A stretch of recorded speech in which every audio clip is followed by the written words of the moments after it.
Hello and welcome to Blockchain Gaming World with me, John Jordan. So in this video, I'm going to have a look at the numbers around NFL Rivals, the American football mobile game from Mythical Games. So I generally do this every time the sales click over a million. So we can see here, this is from CryptoSlam. That's the data provider that I'm using.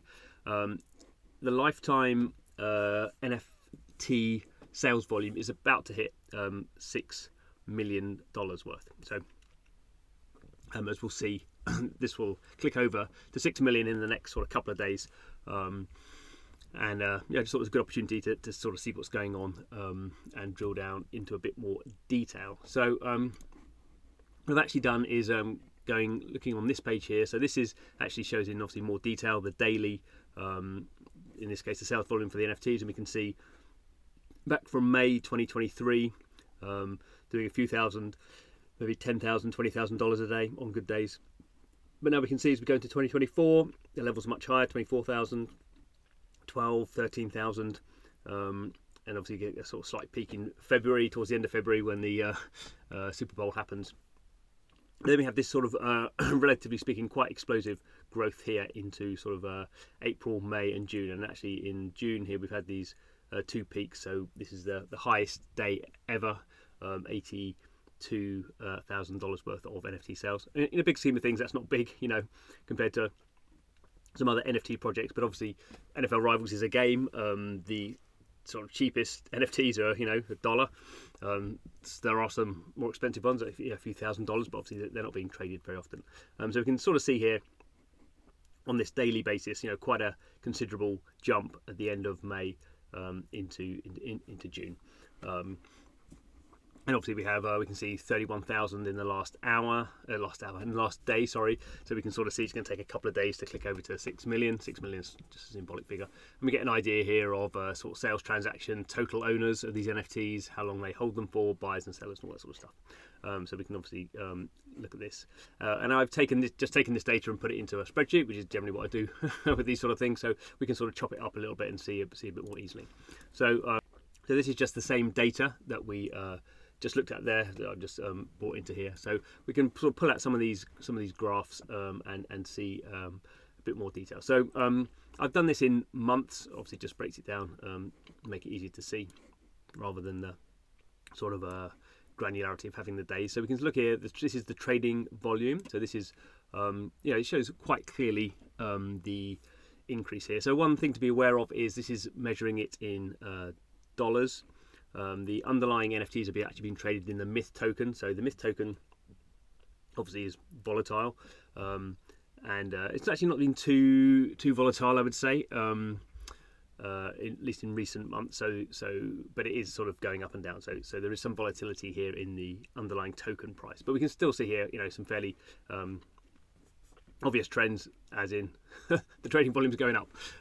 So we can see here in May, which had some of that we could just see on that other graph of some big spikes, and we can see here this was the first month where NFL Rivals had over $1 million worth of NFT trading, and quite a big jump compared to April, where it's 650,000, and obviously back in January, January 600,000. So this is the biggest month by quite a long way in terms of trading. I mean, obviously we have to break these things down, and some things maybe I'm sort of guessing at the reasons they're happening, but I think we put the sort of trends together. And one interesting one here actually. So we've got the trading volume sort of going up, all-time high for May. But here we can look at the monthly active unique wallets. So this is looking at the number of wallets that are active in the game. And we don't see the same trend. We don't see an all-time high for May. Now, there could be some reasons about this. So actually, we see the peaks were back in actually not got the dates in here, but the peaks were back in 2023. So we had 65,000 here, which is back actually in January, I think.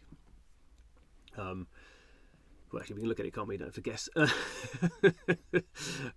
Where are we? So here we are in actually. So we have in November of 65,000.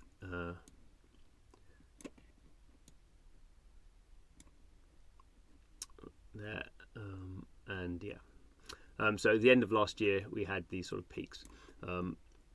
So September actually was this topic. So, but actually, knowing a bit about the game, what we are seeing here, I think, is that NFL Rivals had some had an activation with Amazon Prime. So if you were an Amazon Prime user and you either created an account or connected your account to Amazon Prime in the game, you could get free stuff in the game. So obviously millions of people have Amazon Prime accounts. Amazon Prime Gaming is sort of a well-known thing now where you can get free things in lots of games, mainly not blockchain games. But you can drive, potentially this is a big sort of marketing channel. So in a sense, it's no surprise that some people at least were like, here's some free stuff in a game. American football game, you might want to play it. So we have these sort of, a sort of I think it was going for 6 months in total. I'm not quite sure when it ended, but we can see certainly for these 4 months, I think that's why you have this sort of elevated level here, because people are going into the game and claiming. So I think that's why you had that. Could be wrong, but I think that's why. So the fact that we're sort of down here about 20,000 for sort of the last 3 months is not a great surprise, because we sort of have this sort of artificial sort of input of people who are claiming stuff and coming into the game and not hanging around. So we could almost, you want to sort of ignore those. And it is interesting, obviously, that we are seeing peaks in the trading volume, despite it. Yeah, that's not being driven by the monthly active wallet. In fact, when we had the sort of the big peak here, people weren't actually trading. Actually, what we were seeing there is people sort of getting their freebies. There was a little spike, but not considering you have sort of like triple the number of active wallets. So you sort of get to an idea here, I think, between the difference between people who are sort of just coming in and getting free stuff and checking the game out and then leaving, and then actually what people who are really into the game, or at least into the NFTs, are actually doing. And I should point out, in the game, it's a mobile game, so it doesn't really talk about NFTs, and it has a very... we'll talk about some of the features also in the game. A quick one here as well. Have a look at average. This is the average sale price. I mean, averages are sort of, you have to be a little bit careful. The one thing to look at here is they're very, they're high. I mean, they're not that high, $60, but they were high when the game started out. That was because there, I think, were some particularly high-end NFTs that people were trading. And as the game, has gone on, and we've seen, lots of the sales happen about, $1 or $2. So even now, the average sale is $12. I mean, that could be some are selling for thousands of dollars, hundreds of dollars, but the majority are selling for small amounts. So you're just having that typical sort of average there. And here you don't have many players, so the people who are sort of involved in NFL Rivals NFTs when the game comes out are people who are really interested in NFTs, and they're happy to spend more money. So that you're seeing a sort of an audience change there with the average sale price.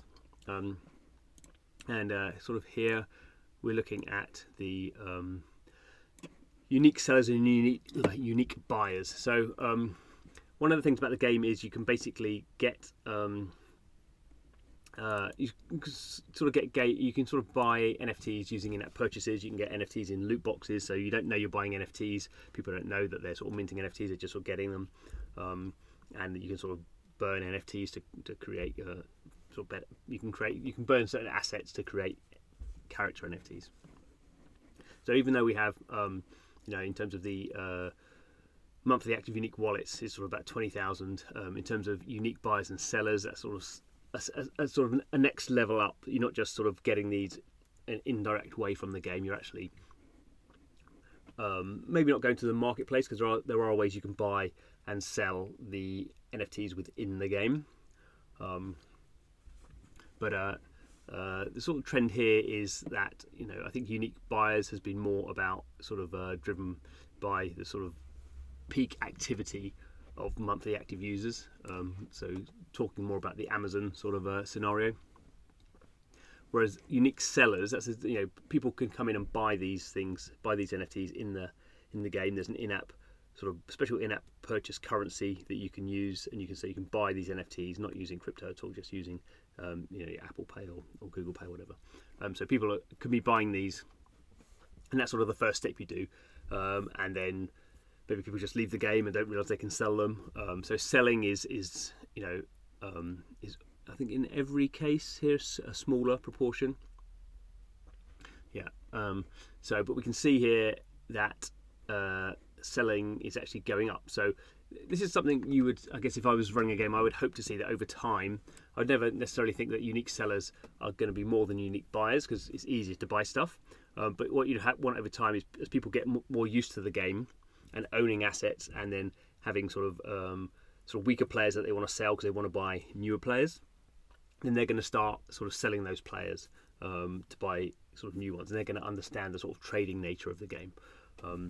And in particular, there's sort of I don't know if this is reflected in these months yet, but there's a new option in the game called quick trades, and that's basically you can bundle up NFT characters that you don't want and sort of atomically sell them to atomically swap them for a character you do want. So if you had like 5 $2 characters that you didn't want, you have sort of $10 worth of value, and then you can go and buy maybe a $9 card character that you want and get $1 back. That's sort of what's happening. It's a bit more complicated than that sort of behind the scenes in terms of what's happening on the blockchain, but you're sort of basically doing an atomic swap between cards, things you don't want and things you do want. And I think that would be one of the reasons why we're seeing this unique sellers buyers. The unique sellers is increasing quite rapidly. And potentially maybe you could have, if that quick swap thing really does come in, you could have more sellers than buyers, partly because I imagine Mythical Games is sort of acting as a market maker there. So it's one, it probably has one wallet where it's buying all these assets. So it's doing a lot of volume through one wallet, and it may be interacting with thousands of wallets that are selling. So we'll keep an eye on that, see how that changes over time. So what other graphs have we got here? The other ones here are mints and burns. So this is NFT minting. Just means you're creating NFTs. So again, we have the same sort of situation here where, as in the MAUs, let's pull it up here. So we can see here in November, when we had 65,000 MAUs, we had 168,000 mints. So that's the big sort of high point there. But unlike the MAUs, which drop down as they go into 2023, we actually see for May here, we actually see apart from these what I would call Amazon Prime induced highs, in May we actually have a fairly sizable jump, certainly from the previous month. So there's something going on here, obviously linked to trading volume. I think maybe I'd have to you have to know a bit more exactly how this sort of mint process is sort of happening. NFTs are minted mainly in the game when you do in-app purchases, so it would seem to sort of suggest that is going on, because that's not necessarily linked to trading volume, because trading volume is for things that are already being created, I think. So that would be look like another good sign that it's sort of an economic activity going on there. People are creating these characters in the game, and I think related to that, although we can see that's 100,000 mints in May, and this is burns. So this is when you sort of destroy an asset, destroy an NFT. So this is a smaller number, but one of the ways you create NFTs, you create the in-game character NFTs, is by burning blueprints. So blueprints are an NFT, but you basically have to combine your blueprint of a player. So if you have John Smith as a player, you have to go and find if you have John Smith as a blueprint, sorry, you have to go and find John Smith as a player, level him up to the maximum level, and then you basically fuse them together, and you're burning the blueprint, and you're creating John Smith NFT. So part of the mint thing here is being generated by burns. So again, this is the highest it's been, quite considerably in May and April compared to what it was in March. So that would be the picture that I would be looking at. I can't explain sort of all these sort of things, but in general, apart from the monthly active unique wallets, which is still fairly small, everything else is going up. And you would sort of say, if you can start to drive this activity, then you're going to see some quite big increases here, because you're seeing increases with you're seeing basically the audience, on-chain audience, is not growing, but the activity and trading and all these other things is growing. So these people are getting sort of more committed to the game. They're becoming sort of more engaged users. They're becoming more experienced users in knowing what's going on with these sort of assets that are blockchain assets, even though they don't really, that terminology is not used. So suddenly now, if you can start to double your sort of monthly audience, then you're going to start to see some quite big increases over time as those people are educated. So this is sort of the, I guess, that's the good news for NFL Rivals is people are getting more into the game and spending more money, and there's more economic activity going on, which is what we want to see. So the question is, can they drive their MAUs? You can sort of see here with the Amazon stuff, if you just give people free stuff and they don't really know what's going on, that's not very helpful. That doesn't reflect over time in economic activity. So there is another part that is missing here. So I guess that will be something that they'll be looking to do in the coming months. Obviously, it's the off season at the moment for American football, so there's no American football sort of happening. It sort of kicks off again in September, I guess. So maybe we don't expect to see enormous amounts of activity happening just because it's based on a real life. The game is based on a real life sport, and the real life sport is in the off season. But I guess that's something that Mythical will be working on as they sort of kick back into the fall and winter and into Super Bowl 2025. So anyway, that's all I've got for today. I'll keep an eye on this. I think it's a good sort of a measure that every time NFL Rivals hits another million trading volume, it's all good to have a look at it. So that's what I'm doing. Thanks for watching the video. See you again soon.